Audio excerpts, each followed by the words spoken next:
Just refreshing.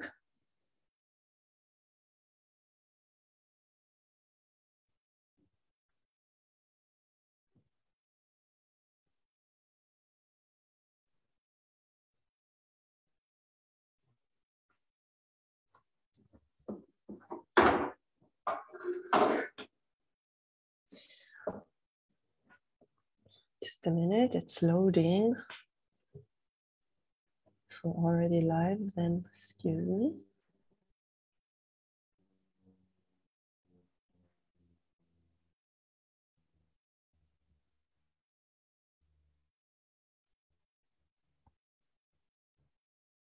I see on Zoom that we're already live, but I'm waiting for the Facebook page to load.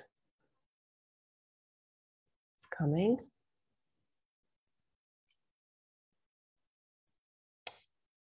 It's on.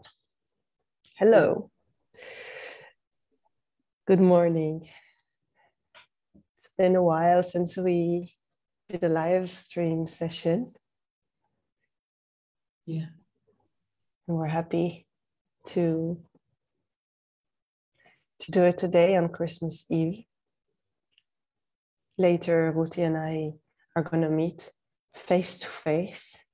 It's amazing how close we are, and it's so rare that we actually share a space, a physical space, let's say. Ruti is much more familiar with the spirit of Christmas than I am. But I'm always happy to get closer to the spirit of Christmas and to the spirit of Jesus. Of course, the more I know you, Ruti, the closer I get to it and to the true spirit of it, and not the picture of Christmas, which is very branded, very, very branded. And also living in Europe for almost a decade and celebrate Christmas with my German friends. And it's been such a beautiful experience. And today we felt like doing a special live session, and you suggested the topic endings and eternity. And when you said it, I suddenly noticed this is really beautiful, that endings is plural and eternity is one. And I love this. I love paying attention to things that are always there, and then suddenly you see them and it's like, oh, of course, aber klar, like you say in German. And so today we're going to dive into this topic and we let the spirit of Christmas and Jesus and the end of the year and these special days to be like the wind in our sail. How do you call it? Sail. And I'm going to start with a very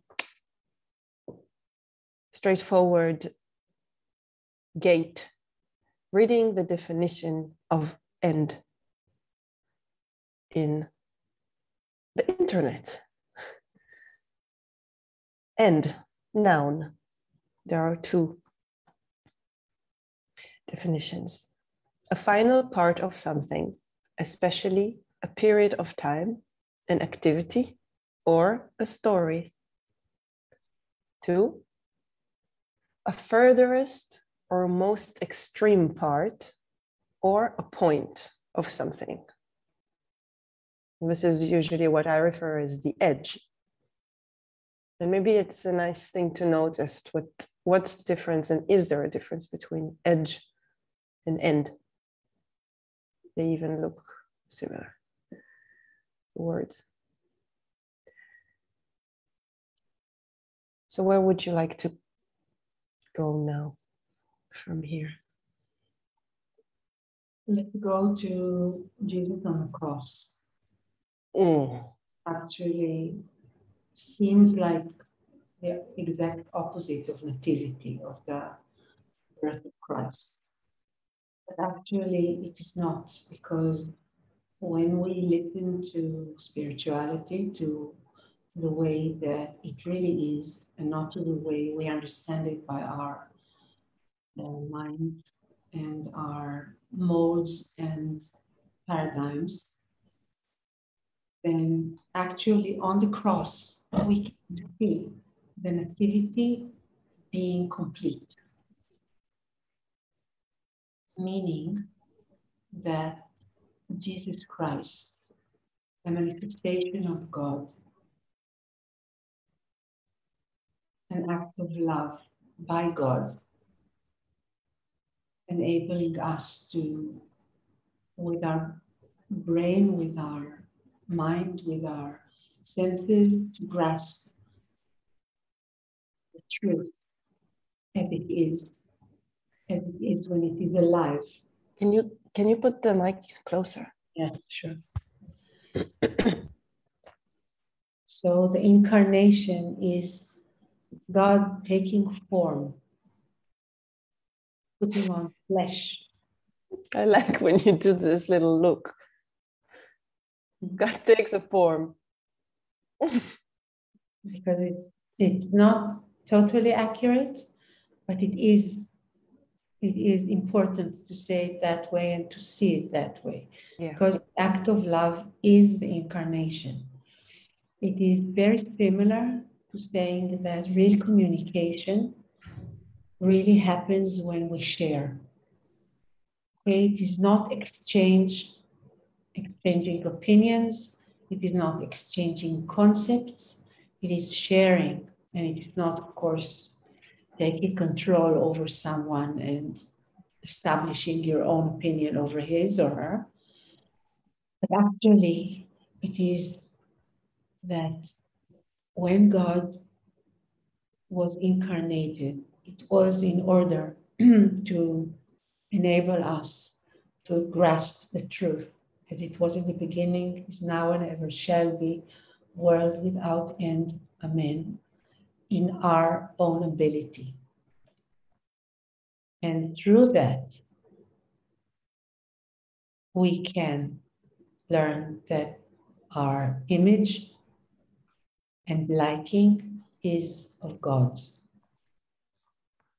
Unless we do that, unless we learn this, unless we acknowledge this, unless we stop resisting this, which we actually do practically everything we can to resist, then unless we acknowledge this, we live in exile, meaning everything is one, God is one, God is love, God is truth, and we live as if we are the truth. We should find out how to go about things. We should control in order to prevent or to achieve. And in that sense, we actually live in a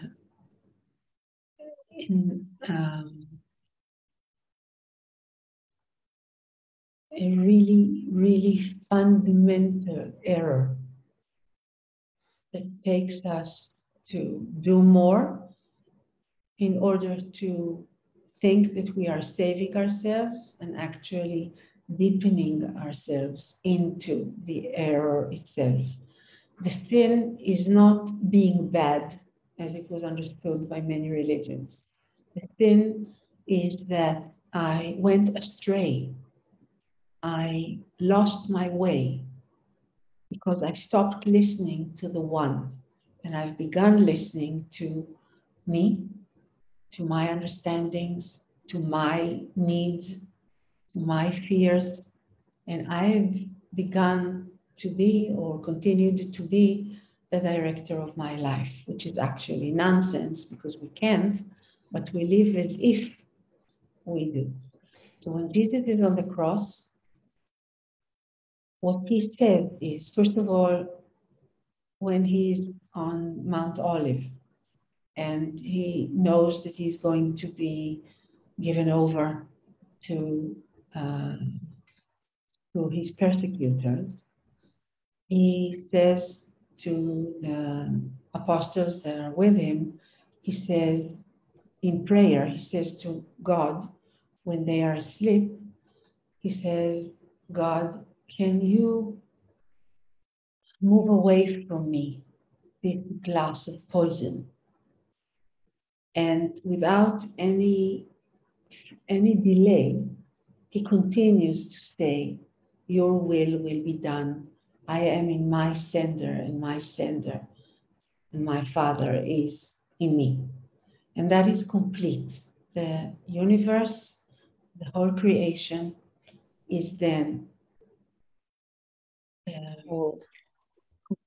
whole, and something is being concluded and ended. Our understanding of us as separated, our understanding of ourselves as spinning, our understanding of ourselves as needing to protect ourselves and to make sure that we don't die if we listen to Jesus Christ, and if we give ourselves over to the incarnation, to what it comes to tell us, then we live from now on the revelation, meaning we live the knowledge that the eternal has always been here and will always be here, and we are part of the eternal. And when something finishes or comes to an end, what actually happens is that form and shape that are molded by our present awareness and understanding has come to a conclusion. And that is good news. And then once we part from a certain shell that we walked along, wrapped with, okay, and then we leave it behind. We just continue. Then the revelation itself is in action, the way that we live. That is why we say the Alpha is the Omega. The beginning is the end, and the end is the beginning, because there is actually no difference, and time has finished. It is the end of time, because the from two has ended. There is only one. And death is one way of the manifestation of this oneness to show itself and to be a blessing for the world.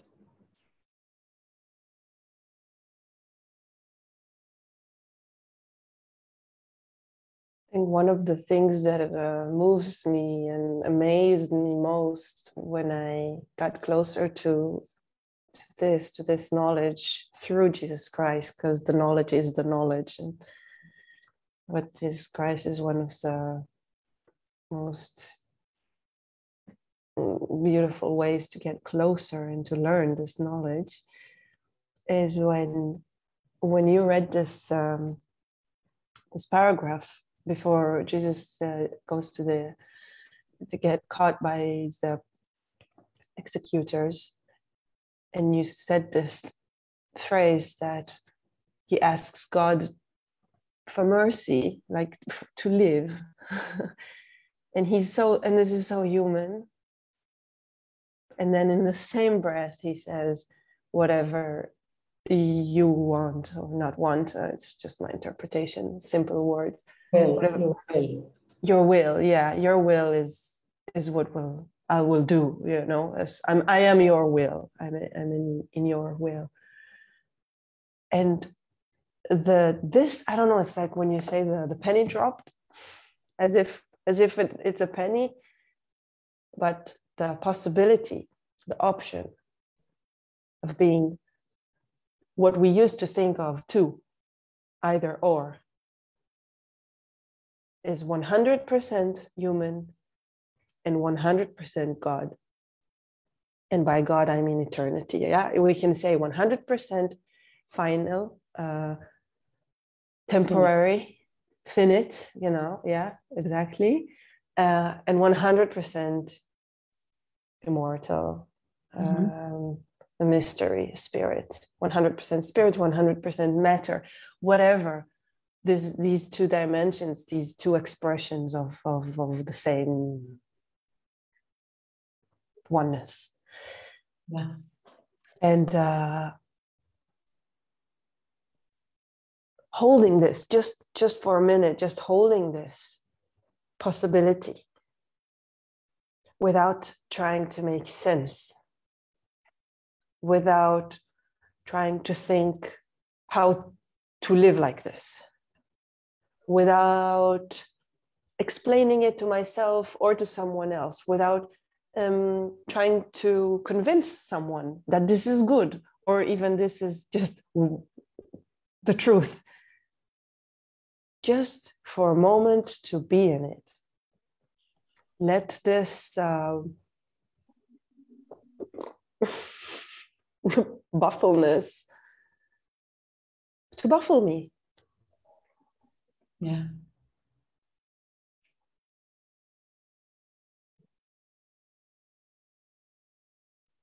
In Germany, there's a period, they call it the days between the years.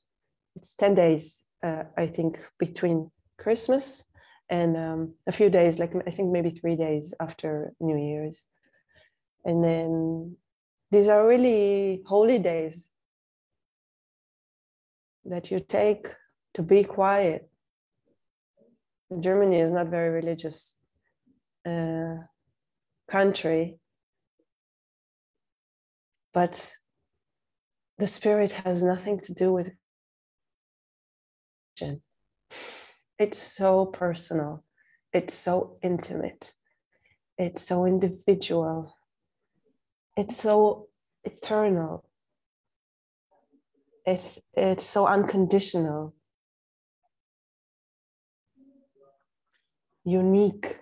The way you, sorry, it sounds, I don't know, but that's how I feel it. The way you make love with God within you, it's so alone, and it's so the opposite of loneliness. And for me, it's new. It's relatively new. I grew up in a very, how do you say Chiloni? Secular house. The spirit was never a part of my culture at home, and definitely not God as we define God in Judaism, and the opposite. It was not welcome. But, I am Jewish, so God is everywhere in our culture. But God is a thing, is often a thing as we understand it. It's like even someone. And someone you can like or dislike or agree or disagree with. You can want to be with them or not want to be with them. So I'm really grateful to have the opportunity in my life to relearn God.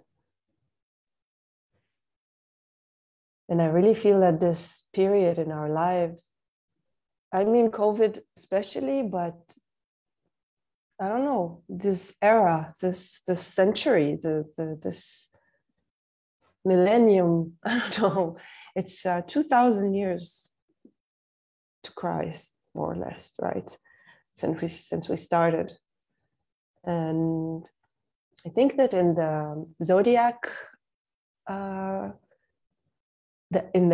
you can also count the zodiac in eras, like universal, planetary, and I think an era is about 2,000 years.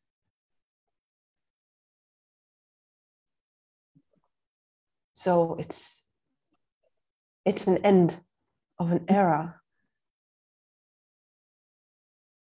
in our, it's time to renew our perception, our interpretation, our understandings of, I'll say God or Jesus, but I mean the essence of it, not the character Jesus, not the character God, but what we are supposed to, but what we're asked to learn, to go through, thanks to this story.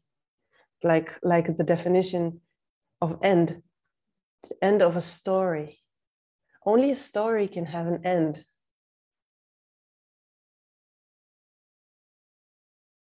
Yeah. That is why the nativity itself is actually a manifestation and witnessing the thing itself. We cannot grasp with our senses, with our minds, what really is the thing itself. What we can do is grasp its manifestation, grasp its expression, its form and shape in the world. It's like the way that we see, that we know that wind is blowing is usually by the effect it does on fields, on trees, on our faces. We can feel the effect, but the thing itself is very hard to perceive. And to ask what was really born in the nativity, we could say God took on flesh so that we can grasp its existence and its truth, the truth of it all, the truth of creation as a whole, through the God incarnate. But I think that more accurate, more beautiful, and more responsible is to say that what we saw manifests the thing itself. And it calls us to allow ourselves to drop the need to understand, to drop the need to put into some kind of an order or some kind of logic that we've either inherited or have created, and instead give ourselves over to the eternal that takes on a shape and then leaves it. Because the ability to grasp the eternal comes from acknowledging the end of shapes and forms, like you said, an era.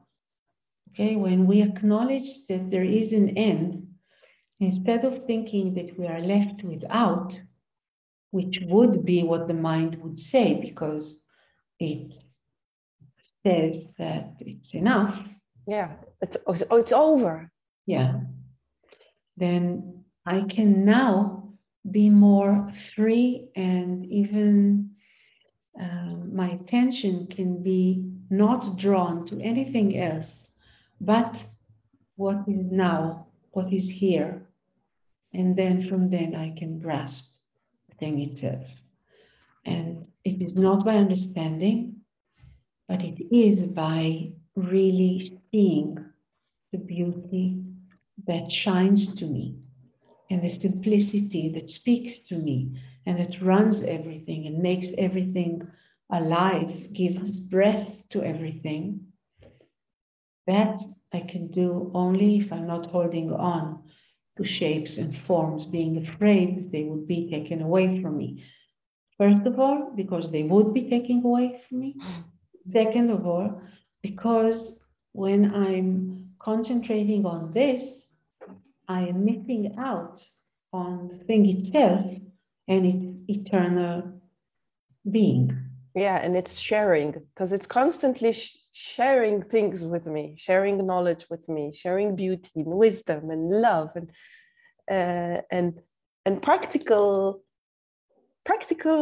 knowledge, like almost do this, go there, but I don't hear it because I'm busy with looking for what I can, what I know, because it's very hard to recognize something you don't know. Yeah. And it brings me to a question that I think is very, very relevant for these days, and it's good to ask before the end of the year. How do I recognize that the end is here in my life? How can I, like I say, if I don't know yet, how can I recognize it? You don't know the new, or that you don't know the truth that I would don't, be revealed I by don't the... even have, I don't even have the perspective of thinking like I know what I know, right? I live my life. I have a routine. I have my job. I have my talents. I have my identity. I have, I have all the things that I have. Yeah. But as you said, it's these things are, it's like a shell. The nature of those things is to end, to transform, to change, because the nature of life of nature is movement, is motion. But sometimes we really, we don't even have the Frame of reference. The frame of reference. We don't even know that this is happening, but it is happening, but we don't notice, and then we suffer. Maybe I'm answering my own question now. We start to suffer. Suffering is one, because then you know that you're resisting. Suffering comes from friction. Okay, when I'm in friction, when I reject, when I'm stubborn, then I'm actually creating suffering. So that's one sign that I know that I'm resisting something, or I'm holding on to something, which is a form of resistance, because I'm not letting the natural flow be. I'm not letting things end when they need to. So that's one thing. The second thing is effort.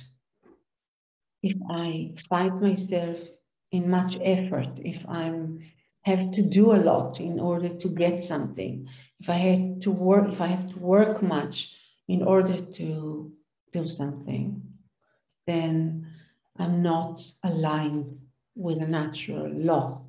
I'm not aligned with the way creation works. I'm already working with an idea. I'm a slave of ideas, of conception, of concepts. Or I'm a slave to my own life, like to the current life, to the current routine, to the current frequency that I am at. And images that I have in me that run me. Okay, it's like it's habits, it's needs, it's fears, it's images that create fears and needs. So that's another sign. And the other last one that I think we should talk about here is that we believe that we need to continue. Okay, the mind is actually responsible. The mind is not the brain. It is the when I say mind, I mean the interpretive part of the brain that actually does readings for us so that we know where we are, or who we are, or what's going on. The explainer.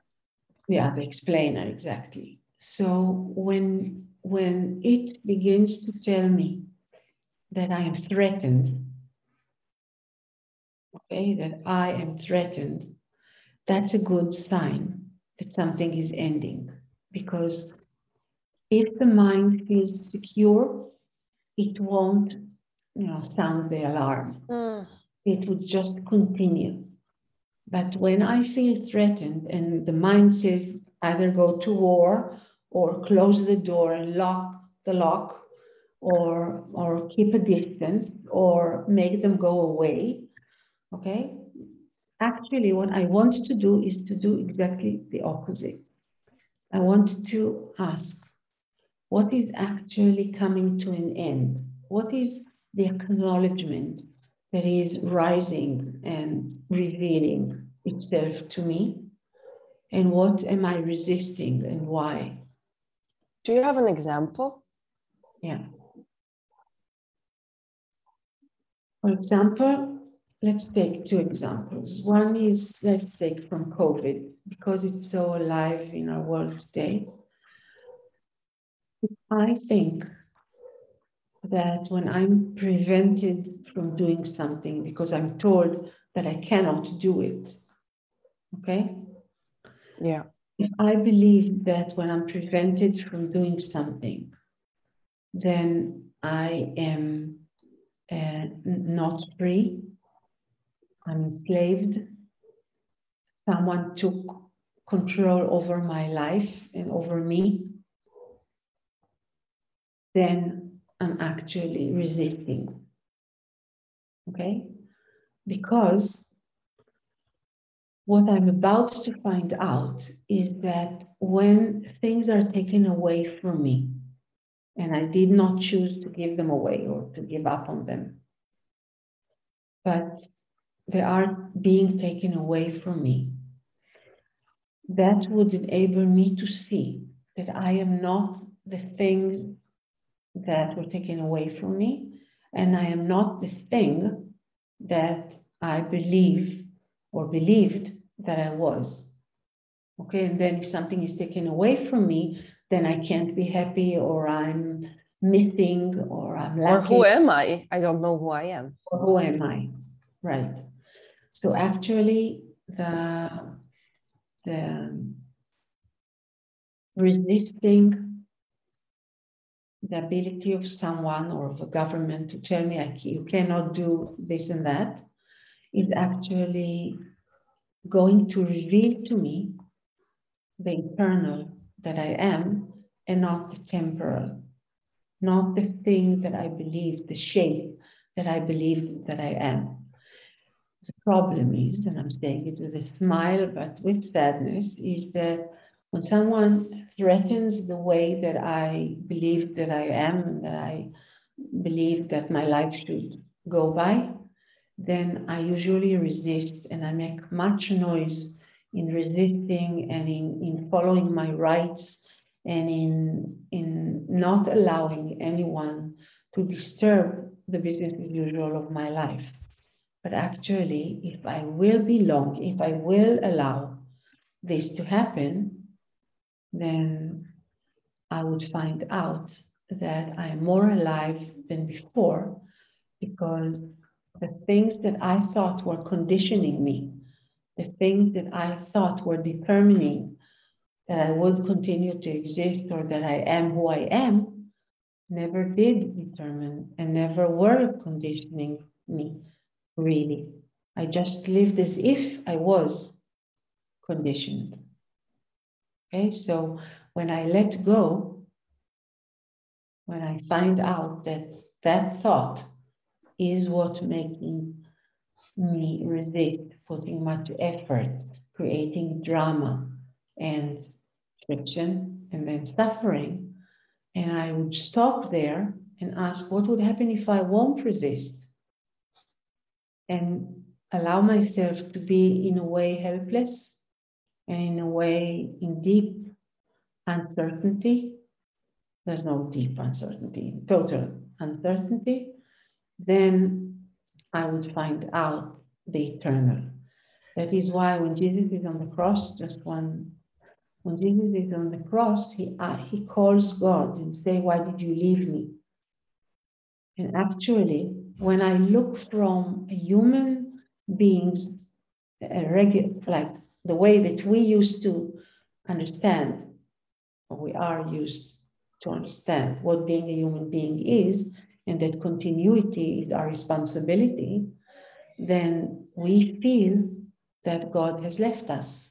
That if we are about to die now on the cross, that means that he left us, deserted us, betrayed us.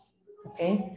It's like in our culture, in Judaism, and for our nation, the question of where was God during the Holocaust when people were burned in gas chambers and then in burning them in another word, but so that many people then ask the questions, where was God? How could he allow this to happen? But if the question, as terrible, terrible as it was, and the amount of pain and cruelty and reluctance to listen to our soul and what it tells us, along with that, when we listen, if we would have asked, or if we'll ask today, what is being revealed to us through these terrible times? What ends happened there? What was so concluded? What was so like, what since the Holocaust, I cannot hope anymore? What since the Holocaust, I cannot think about people anymore?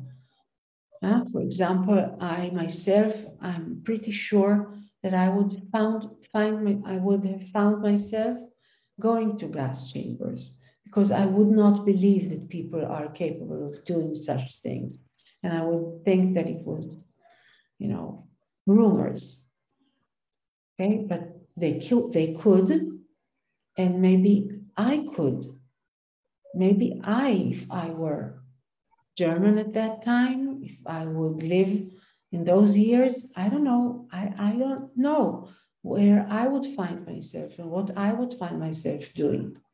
So when I acknowledge this, I can see that I can ask myself, if it wasn't in vain, and if it was not a mistake, and if continuity is not my responsibility, what is my responsibility as a human being? And what is being revealed to me through these terrible, terrible, terrible times, and what human beings did and what they found themselves going through? So there, I see two steps to this responsibility. Because the first step is to really ask this question, for example, what can I not believe anymore? Or what broke? Mm-hmm. What conception or picture I had about something that broke? For example, there's nothing human race can do that will surprise me. This is what the Holocaust did to me. And now today with the conspiracy theories, people say, oh, this ridiculous story about the people who believes in conspiracy. I'm like, I would believe anything. Like I would believe human race, people would do anything. What we do with animals, really, we can do everything. Everything that we wouldn't believe that we can do, we already did. So come on. For example, or with men these days in my very personal life, so many pictures I had about love, men, romance, partnership broke. And hope dies with those pictures, smashes. So this is the first step to what you say. And the next step, after you mourn and you hurt and you cry and you despair, maybe not after, but while even, because the despair and the pain, the Holocaust pain is not over. Every time you think about it, it hurts. Every time you see a picture it still hurts and you still despair. But at some point you want to ask yourself, okay, this is the lesson. This is what I saw. What do I do now? How do I live? Knowing that Do I now hate human race? Do I now reject human race or men, for my matter? And this is sometimes where we get stuck, because we don't know how to move to there. Yeah, exactly. But there's a missing part. Yes. Missing part, and that's why we so many times get like hooked on the past, doing the same thing, although we thought we're going to walk a really different path. Exactly. Is that after I understand that I had this concept, or that I had this belief, and that they broke down and that there's no hope, then I have to go through a phase where I wait and dwell, because the dwelling is not sitting like that doing nothing. It is not moving in the way that I used to move, and it is not filling myself up with ideas that have ended, that have no relevance anymore, that they're not life barriers. They're not. They're not. So I have to linger.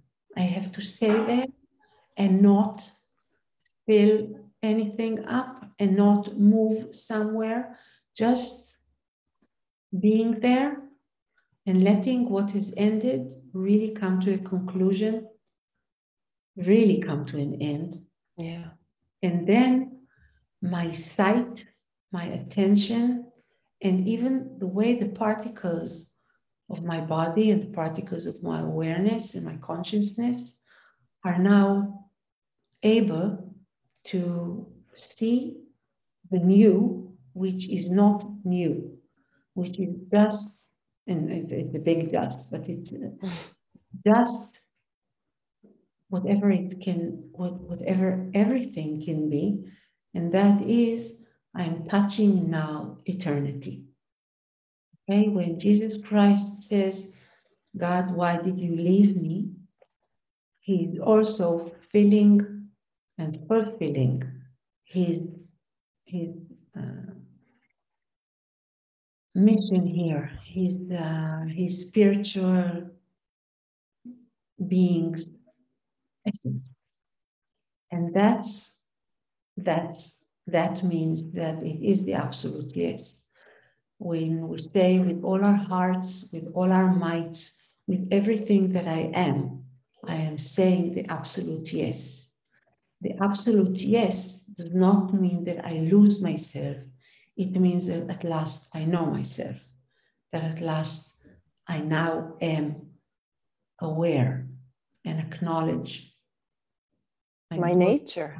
Yeah, my true nature, and the way that God has created me, and the way that things really are, and they were here from eternity. Okay. No, you were talking now. Sorry. You were talking now, and I could see it's such a cliche, but I'm sorry. It's a cliche for a reason, because it's just the best way to learn is to think of nature.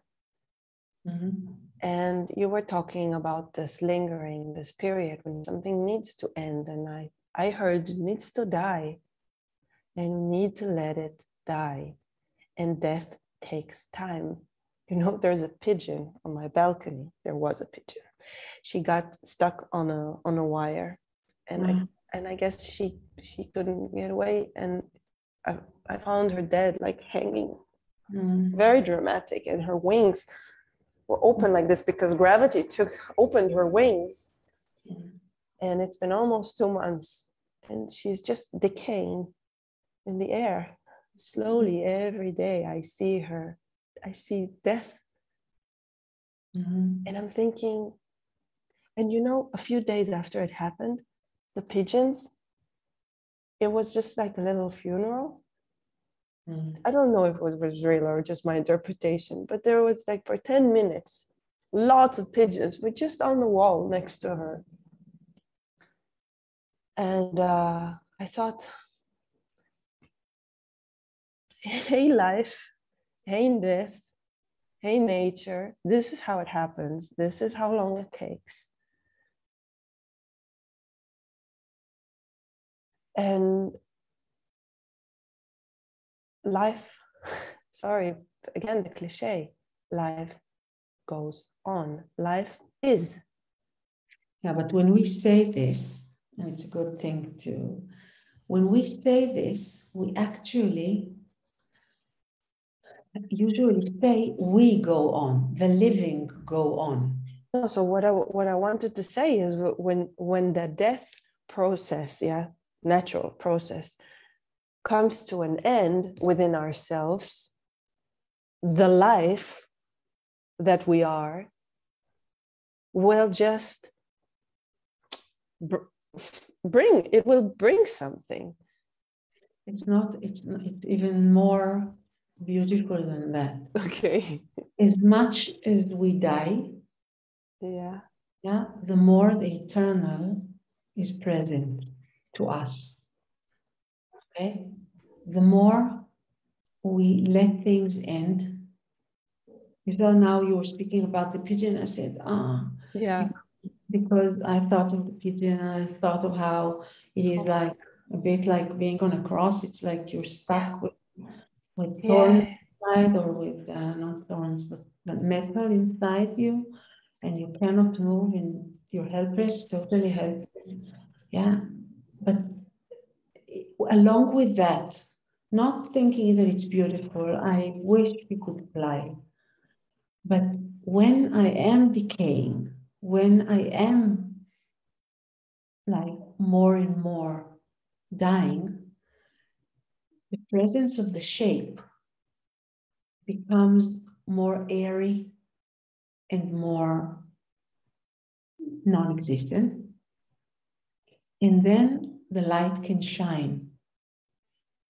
When we are dressed with a cloth of flesh, the light is being, in a way, like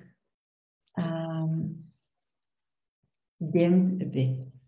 It's like it has a shape, the shape has friction.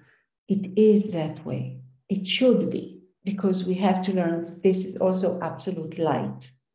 Okay, it cannot be otherwise. Yeah, and it's not, we didn't create this. It's like, okay, this is my form. Yeah. This is the form of my light now. Yeah. And yet, when we allow things to end, when we don't hold on to something, or we don't think it's our responsibility to keep it going, that goes for relationship also, then actually we are more aware of the vibrant, eternal life force, life energy that is infinite, that is us. It is not in us, it is us. That is why when we say life goes on, if we don't make the mistake of the mind saying, yeah, you go on, you lost someone you love, but you can love again, and you can create more, and you can be happy, and please do that. We don't stop to ask, how can that be? You know, there's a song, you probably would know the words better than me, of the Carpenters, of how can it be, I don't remember now the words, how can it be that you are lost and the birds are singing? How can you, that I lost you and the birds are singing? How can it be that that I no longer can hold you in my arms, but everyone is happy and the sun is shining? How can that be? And it is, that's the way we feel, but it can be, and we don't stop to ask, actually, how can that be? Yeah. Okay, how can the loss be so evident and make us feel so strongly pain and loneliness, and we miss the person so much, and still the sun is shining and people are happy, and I can also laugh. Okay? Yeah. How can that be? When we go to the either or, if I'm sad, I cannot be happy. If I'm hurt, I cannot see beauty. Then often... Well, more fundamental. If I'm a form and the form has ended, then how can it be that I am? And in a way, I am even more than I was before, in the sense, not that I am more in truth, but that I am more in the sense of really being alive, of shining, of giving life. Yeah. Okay, that's the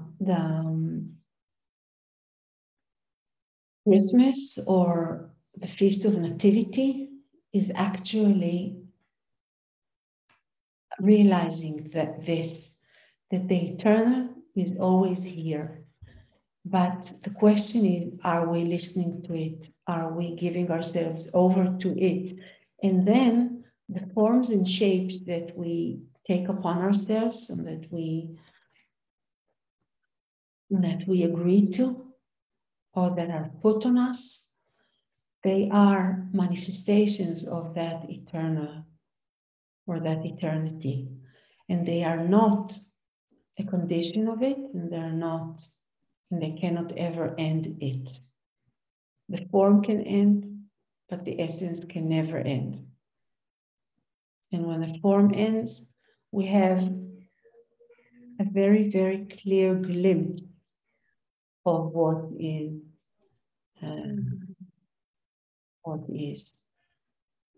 really is.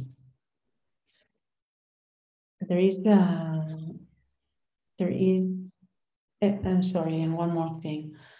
When we read the liturgy of the Nativity and then of Easter and Jesus on the cross, we have a lot of sadness in us.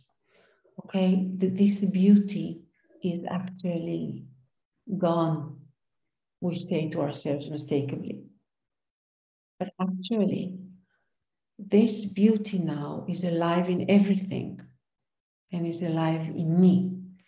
And if I live knowing this, then anything that happens is just a reminder that I do believe in ends, but it's a mistake. Things end, but the real thing doesn't end. And it's like, that when Jesus Christ leaves and finishes his errand here, his mission, then he says, before parting, I think it's in the Apostles, he say, I'm leaving with you the Holy Spirit. But the nature of the Holy Spirit is that it is here, ever present, but you will feel it and live its wisdom and love only if you give yourself over to it. And in a way, Paul Evdokimov, one of the most beautiful liturgic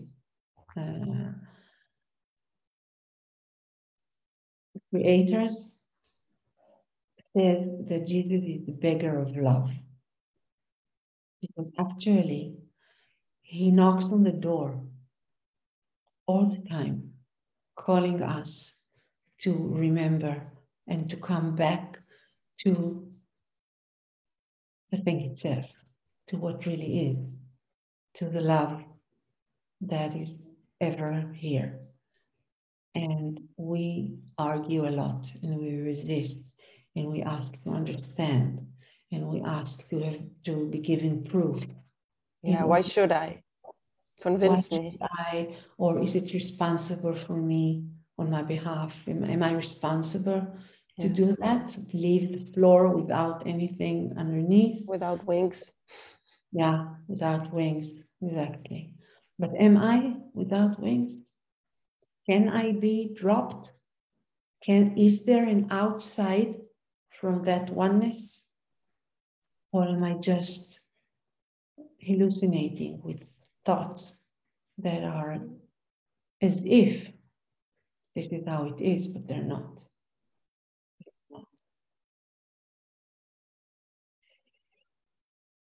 You know, in theater, I'm doing a theater play soon, and there's something I can't stand in the theater is the bowing at the end. The play ends, everybody clap their hands, and then the actors come out of character. Now they're themselves, and they're bowing. Now, it's a nice gesture, you know. It comes from respect for the audience, and the audience pays respect to the actors and the director, the creators, and maybe even to the play, yeah, to the creation itself. But it's such a, for me, it's such a brutal gesture, because it is like, here is the end of the story. Now go and live your life. Like, it's such a brutal separation. Instead of instead of knowing that, like, live this lingering to be. Don't cut it. Let the motion live. Yeah. Which actually says, when I do linger, or when I do dwell, whatever is untrue by my experience will go away, because I won't be holding on to it. But what is true will be left shining. So instead of me ending in the story for someone, I would take part in the experience. I would allow others to experience with me. And then we dwell. It's the sharing. Yeah, exactly. Very beautiful. Thank you. Thank you. And Merry Christmas for everyone. Even if you're not watching it on Christmas, then take the spirit of Christmas, because it is every day. Everyday endings are asking to die in our life. Small endings and big endings. Yeah. Thank you. Goodbye. Bye-bye.